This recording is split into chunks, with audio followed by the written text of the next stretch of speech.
Cette histoire commence il y a 50 000 ans. C'est l'histoire d'un pays, l'Australie, et d'un peuple, les aborigènes.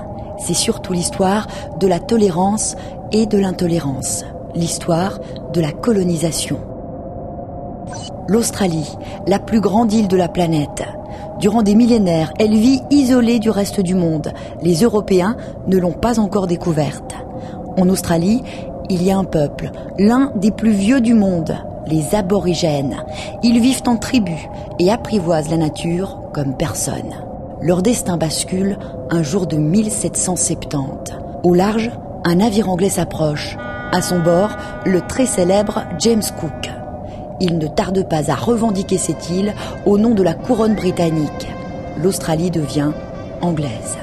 Du jour au lendemain, les aborigènes sont chassés de leurs terres, parfois tués. Ce pays n'est plus le leur et ne le redeviendra plus jamais. Ils sont pourtant 300 000 à y vivre. De meurtre en exil, les aborigènes vivent les années les plus noires de leur histoire, jusqu'à nos jours, ou presque.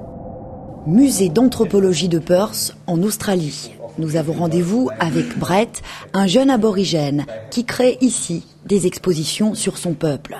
Il en profite pour raconter l'histoire des siens. Ses dessins préférés, les voilà, un travail de sa maman. Ces dessins ont été réalisés par ma maman, à l'époque où elle a été envoyée à la mission.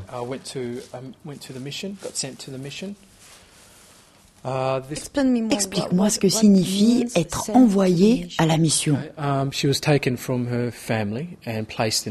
Ok, elle a été enlevée à sa famille et envoyée dans une mission catholique. C'est une institution où les enfants aborigènes étaient placés.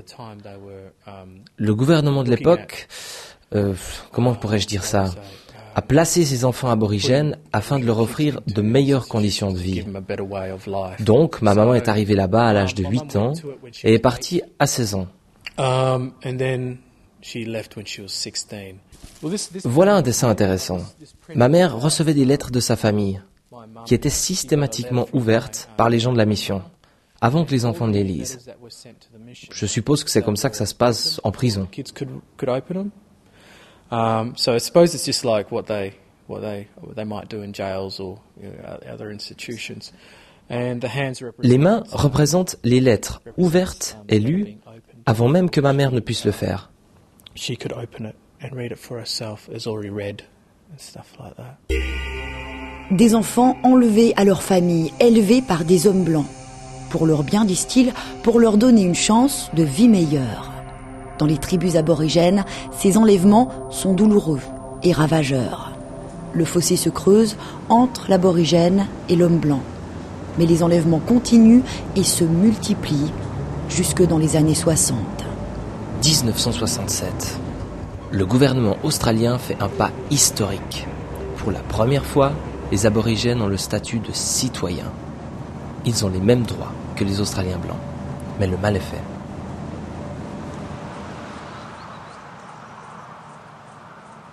Après la ville, notre aventure se poursuit aujourd'hui dans l'outback australien. C'est l'intérieur des terres et c'est là qu'on aura le plus de chances de rencontrer des aborigènes, des vrais, qui vivent avec leurs traditions. Et on verra, c'est un monde complètement à part, mais elles nous embêtent, ces mouches.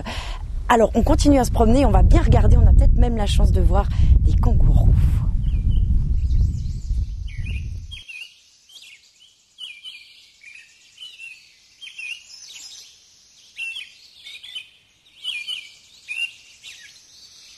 Brenton est lui aussi aborigène. Il vit dans le Yanchep Park, en pleine nature. Il y travaille aussi. Son métier, c'est de faire connaître son peuple et sa culture. Les faire connaître pour tolérer, pour combler le fossé. When I grew up, Lorsque j'étais plus jeune, je n'ai pas appris grand-chose sur ma culture. Je connaissais quelques mots aborigènes, mais pour moi ce n'était pas assez. J'ai donc essayé d'en savoir plus sur mes racines, sur mon héritage.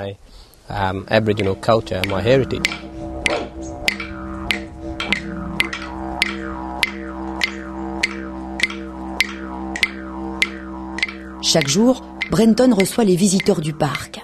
Il les emmène sur les traces de ses ancêtres qui vivaient ici même avant d'être chassés. les valeureux membres de la tribu Nayongar. Les plantes, les pierres, les animaux, une maîtrise complète de leur environnement absolument fascinante. Est-ce que tu sens ? Cette plante ressemble un peu au Vicks. Les aborigènes l'utilisaient pour se dégager le nez.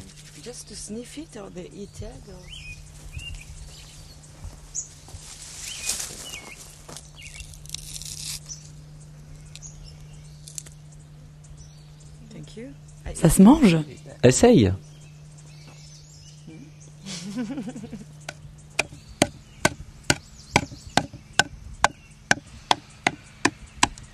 Je vais t'apprendre à fabriquer une arme. Il y a déjà de la résine d'arbre. Et je vais rajouter cette petite crotte de kangourou. Ok.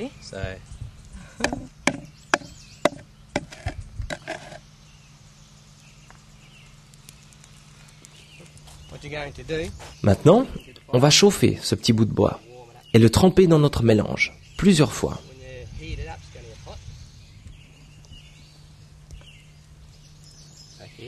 Tu vois, ça colle.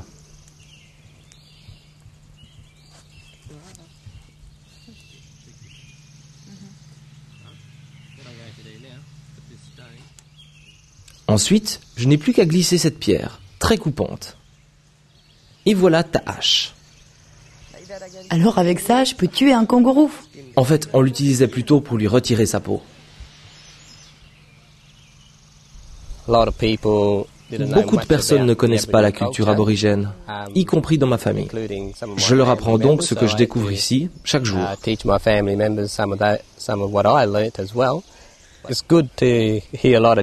C'est intéressant d'entendre toutes sortes de questions touchant à mes ancêtres. La plupart du temps, j'arrive à y répondre, mais pas toujours.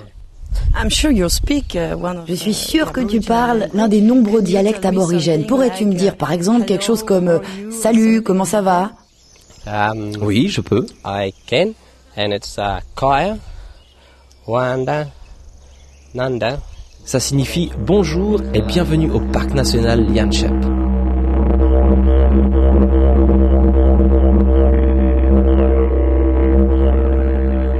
Depuis 40 ans, l'Australie mène un nouveau combat, celui de la réconciliation. Mais les aborigènes restent les habitants les plus défavorisés de la grande île. Ils meurent plus jeunes que les Blancs, ont moins de travail, ils sont plus pauvres, vont moins à l'école.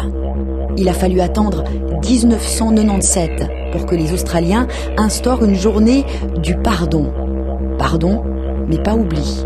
7 ans après, les aborigènes et les hommes blancs ont encore de la route à faire.